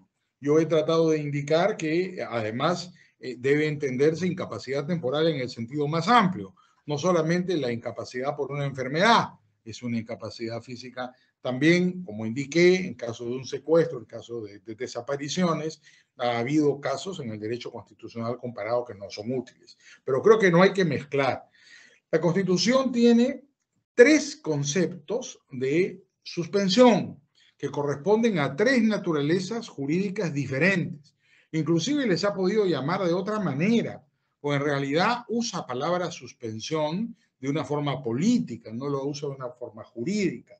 La naturaleza jurídica es diferente. En el 114, inciso primero, porque es una medida correctiva frente a una ausencia, ¿no es cierto?, metafórica o real de quien ejerce el poder. En segundo, el inciso segundo es una medida cautelar y debe tramitarse y regularse como tal, porque es una medida cautelar. Y lo que corresponde al 100 es una sanción, es consecuencia de la inhabilitación o va aparejada, como muy bien ha señalado el doctor Delgado Guembes, en un proceso, ¿no es cierto?, de inhabilitación, es una sanción. Entonces, una cosa es la corrección de una situación, otra cosa es una medida cautelar que es aplicable a los procesos judiciales y una tercera es una sanción política contra el funcionario, en este caso el presidente. Entonces tenemos que tener claro a la hora de reglamentar, que creo que sí es conveniente, no solo política, sino administrativa y jurídicamente hablando, que así se haga en el reglamento del Congreso de la República, que tenga el rango de ley orgánica, lo puede hacer sin ningún inconveniente, ¿no es cierto?, que estas suspensiones tienen naturaleza distinta y así deberían estar reflejadas en la norma reglamentaria, que, insisto, es una norma positiva. Yo creo que la Comisión la debe considerar con algunas modificaciones, por supuesto, que sean fruto de la discusión. Nuevamente, muchas gracias, señor presidente, señores congresistas. Gracias. Les voy a pedir a los congresistas que hagamos las intervenciones que faltan. Me he pedido una interrupción el congresista Málaga, luego el congresista Soto y el congresista Cabero. Y voy a pedirles a nuestros invitados, les voy a rogar que puedan tomar nota de las 3 intervenciones para irlas juntando. No sé si hay alguna otra intervención más por ahora. Ok. Entonces tiene la palabra el congresista Málaga. Gracias, presidente. Yo quiero agradecerle la respuesta al profesor Delgado, pero también pedirle un poquito más de precisión. Nos hemos ido a discutir y a deliberar sobre la necesidad y la pertinencia de la vacancia y la suspensión del presidente. Yo quiero volver al proyecto de mi colega Muñante. Si entendí bien, por favor corríjame si me equivoco, usted ha mencionado que sería inconveniente modificar estas normas o reglamentarlas porque las necesitamos en un contexto actual de oposición, de polarización.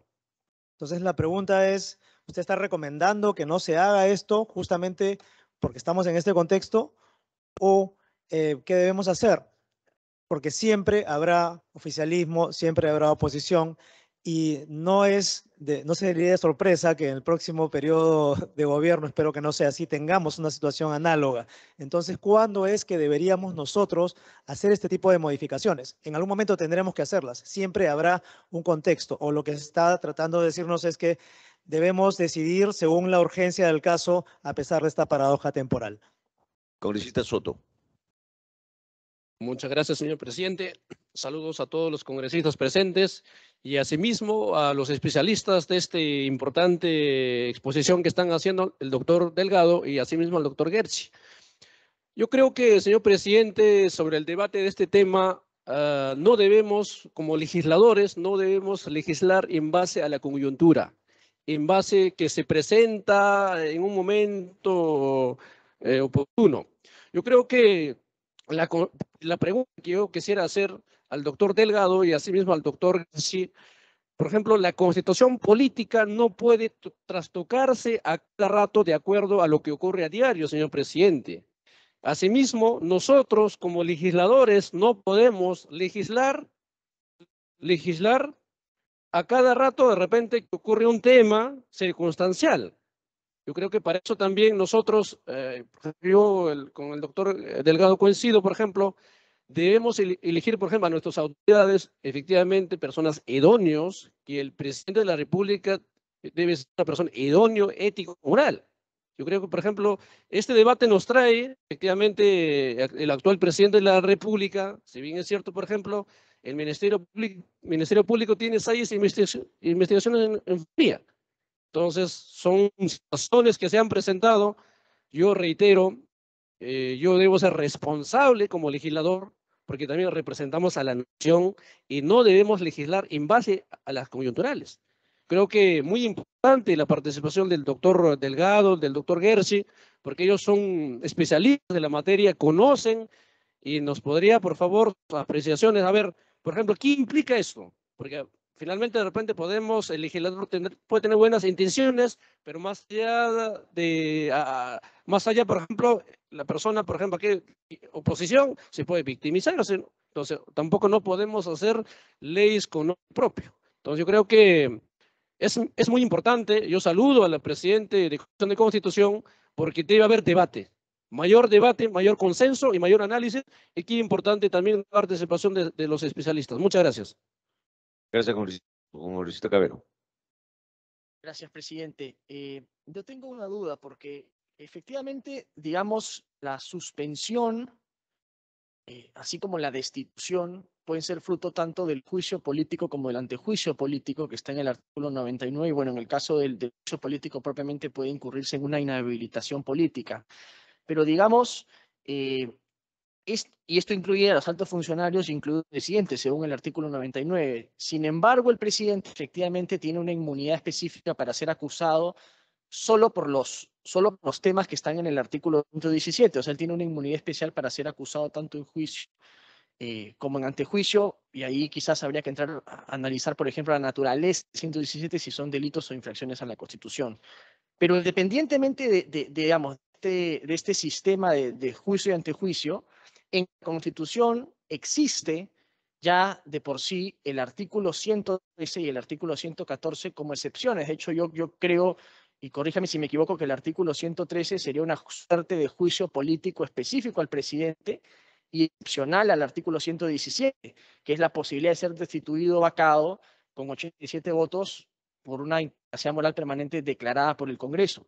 Entonces, en ese sentido, el artículo 114, sin necesidad de regulación, también sería una excepción al 117 y al 99 y al 100 de la Constitución, en el sentido de que efectivamente el Parlamento podría, declarándolo con 66 votos, según el artículo 89 del reglamento, la suspensión del ejercicio por incapacidad temporal. O sea, digamos, sí creo que podemos entrar a la discusión de plantear si es que efectivamente cómo queremos, o podríamos, mejor dicho, determinar qué entendemos y qué no entendemos por incapacidad temporal, si es física o es moral, etcétera.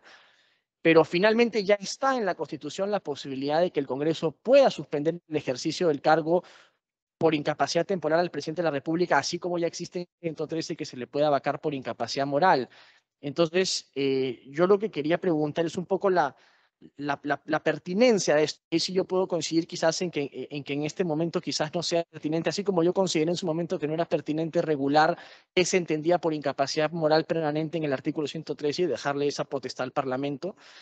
Creo que también en el artículo 114 debería quedar claro que es una potestad del Parlamento en función de lo que entiende el Parlamento por incapacidad temporal. Y ejemplos pueden haber muchos. Está sometido, por ejemplo, desde mi punto de vista, a un proceso judicial en el cual efectivamente uno puede ser declarado o no culpable, es una incapacidad temporal de parte de quien ejerce la primera magistratura del país. Entonces, quisiera que me pudieran dar una reflexión sobre eso, si es necesario realmente regular esto o ya está en la Constitución, así como tenemos el 113, también tenemos el 114.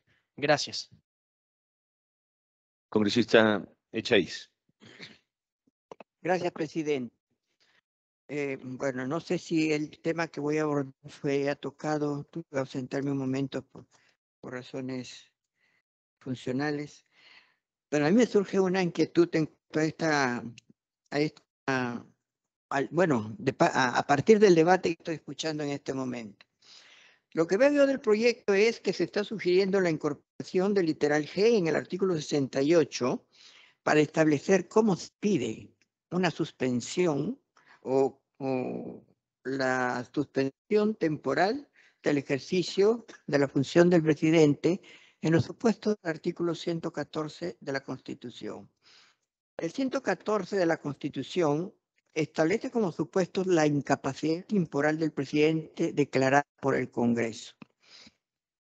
Una de las posibilidades que se declare, conforme le dijo el doctor Gersi, es el artículo 100, por en la Constitución.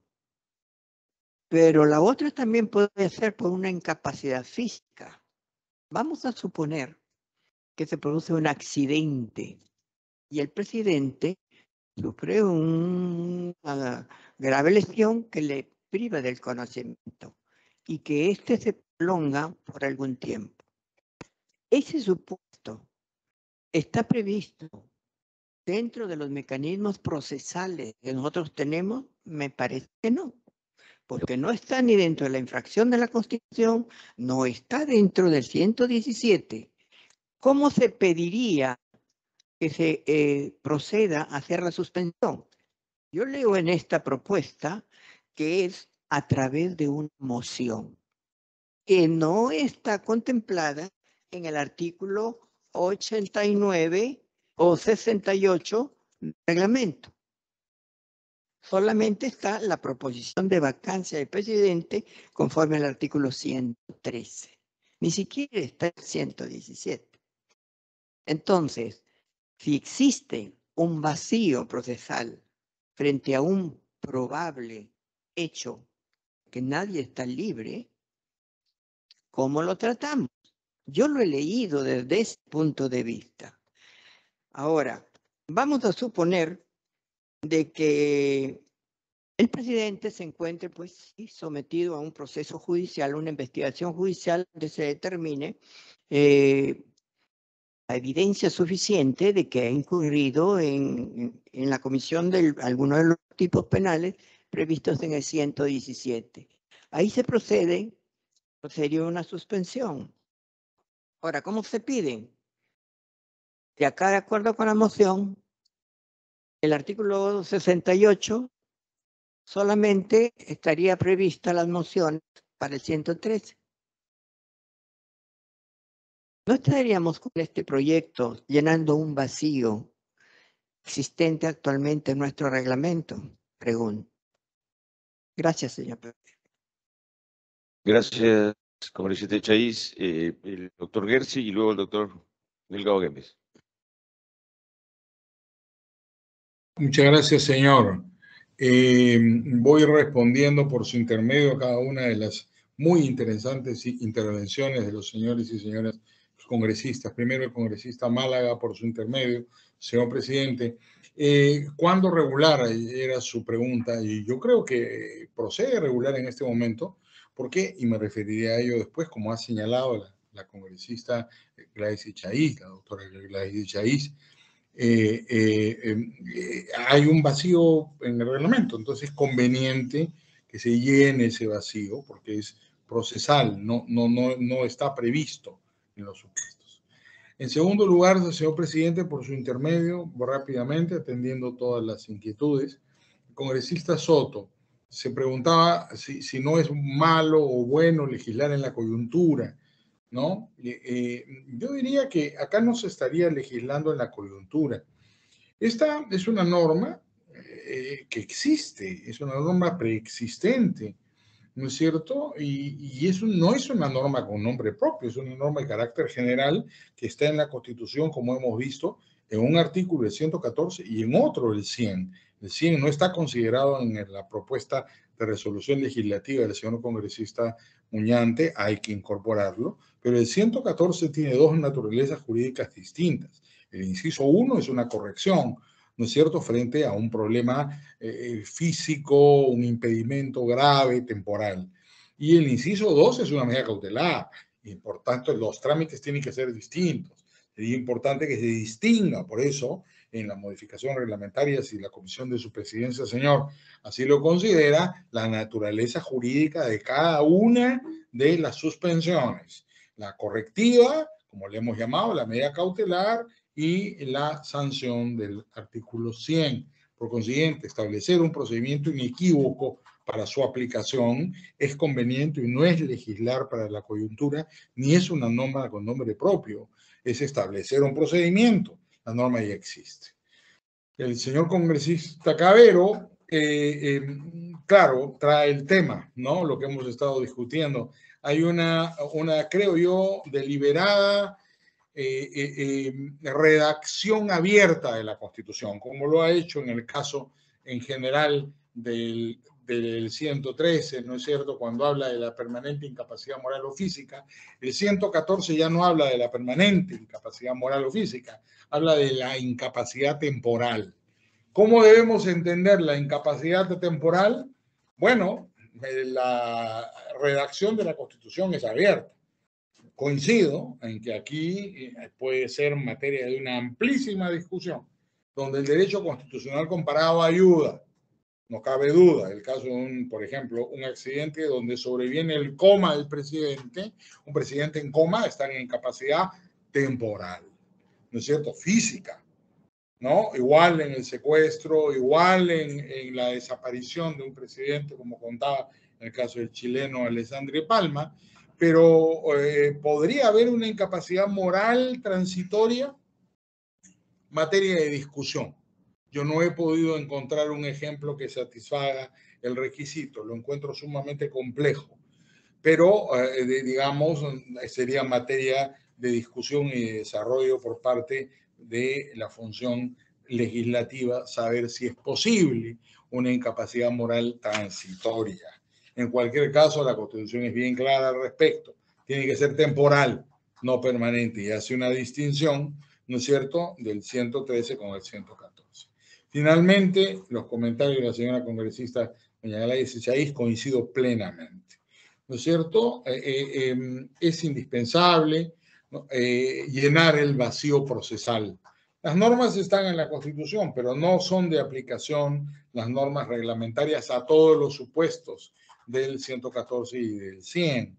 Hay supuestos distintos que deben ser, merecen la atención de la comisión y añadir el inciso correspondiente al reglamento interno del Congreso. Yo creo distinguiendo la naturaleza jurídica de cada uno de los supuestos de suspensión. Y creo que es un tema, aunque procesal, un tema políticamente muy significativo y muy importante porque se va desarrollando el programa constitucional. El programa constitucional que está implícito en la Constitución se desarrolla a través de las sentencias del Tribunal Constitucional, de las leyes, ¿no es cierto?, y las distintas normas que son aprobadas por el Congreso de la República. Y creo que es muy importante mantener vivo ese desarrollo del programa constitucional porque es la forma de que el sistema, el Estado de Derecho se consolide y las instituciones prevalezcan. Muchas gracias, señor presidente. Muchas gracias también a todos los señores miembros de la comisión. Gracias, doctor Gersi. Antes de darle la palabra al doctor Delgado Guembes, queremos saludar a los jóvenes de la Red Latinoamericana de Jóvenes por la Democracia, que están acá presentes acompañándonos. Son representantes de 15 países latinoamericanos. Esta es la Comisión de Constitución del Congreso. Estamos en este momento discutiendo un proyecto de ley y estamos escuchando la opinión de dos prestigiosos especialistas y haciéndole las preguntas para poder luego, en otro momento, sustentar nuestro dictamen y votar al respecto. Doctor Delgado Guembes. Muchas gracias, presidente. El límite que este no es el cuento de la Cenicienta, porque si fueran ya las 12, de repente habría que ir corriendo y correrse el riesgo de perder el zapatito.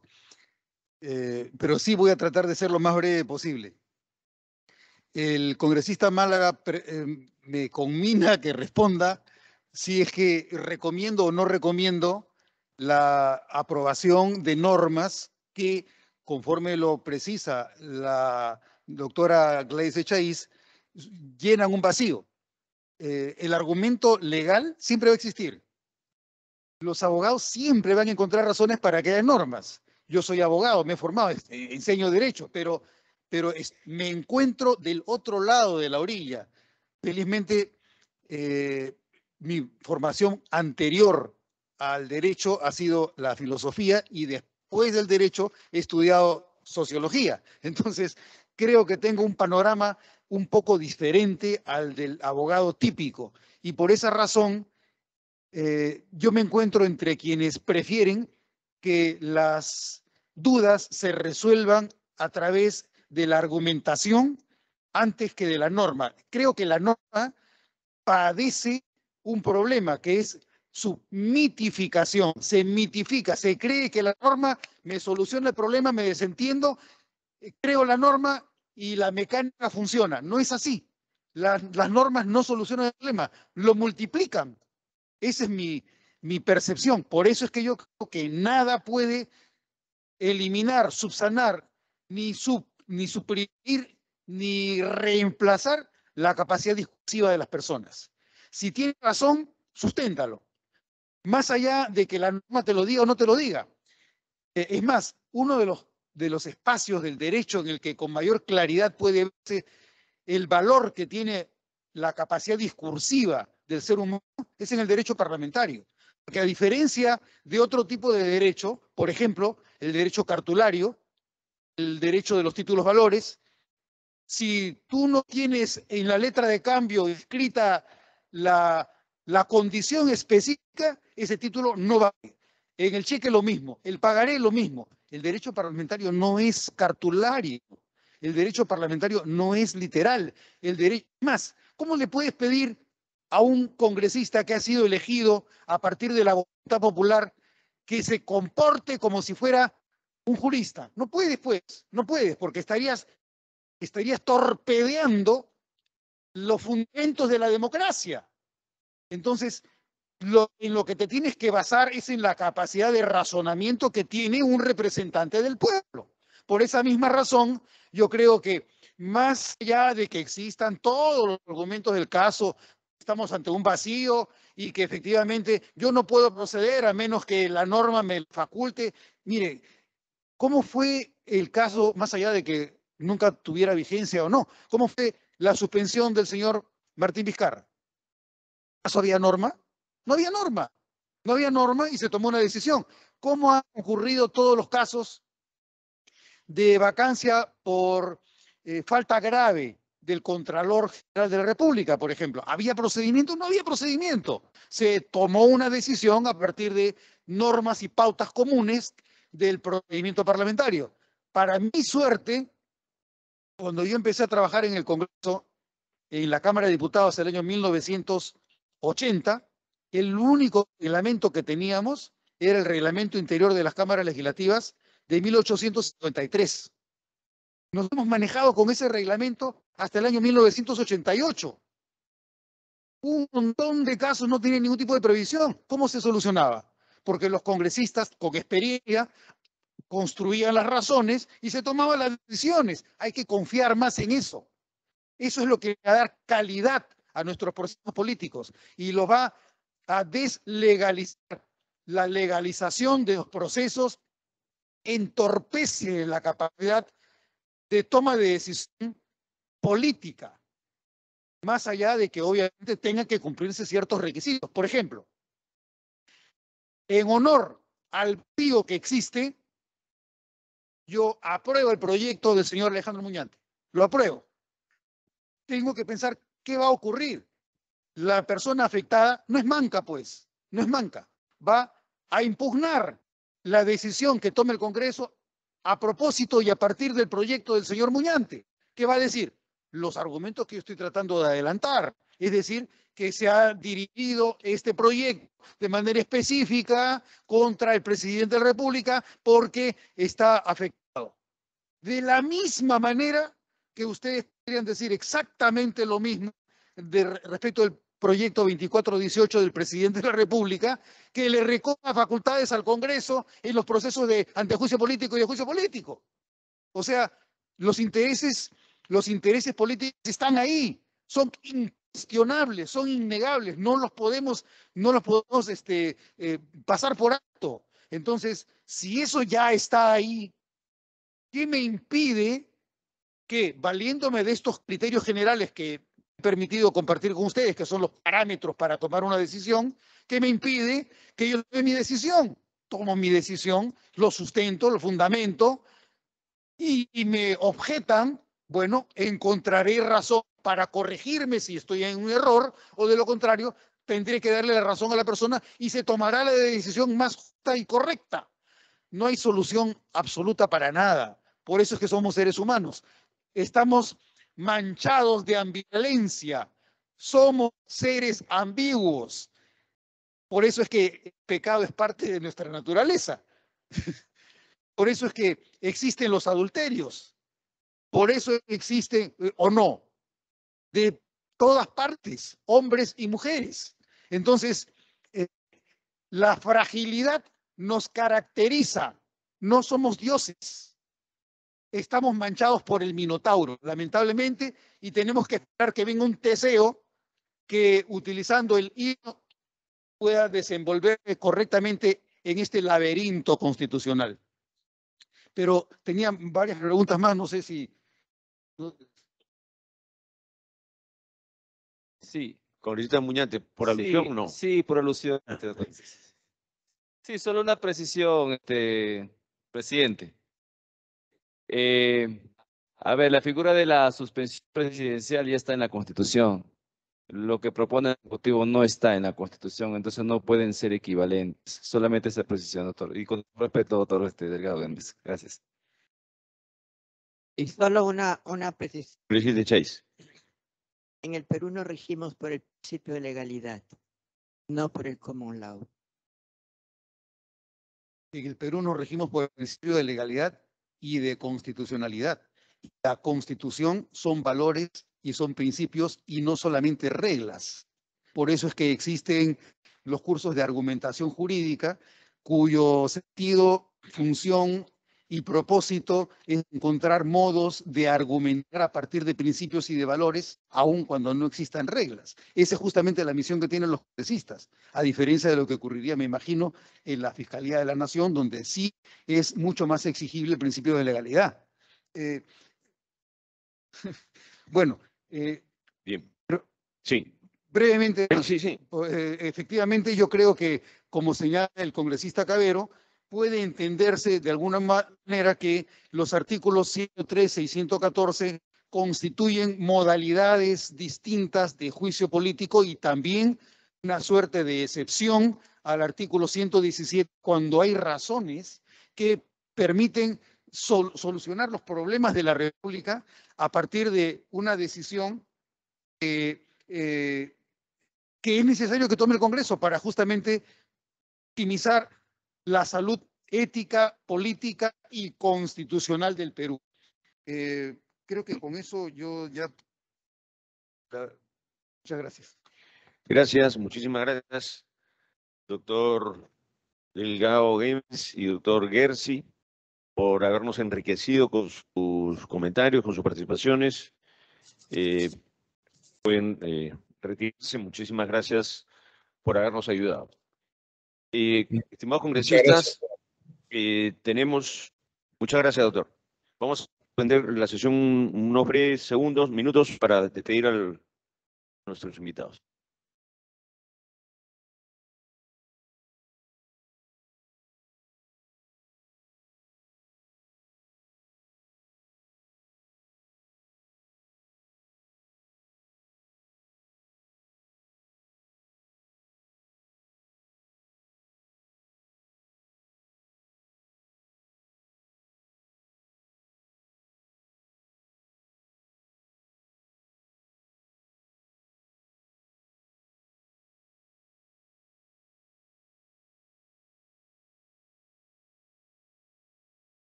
Bien.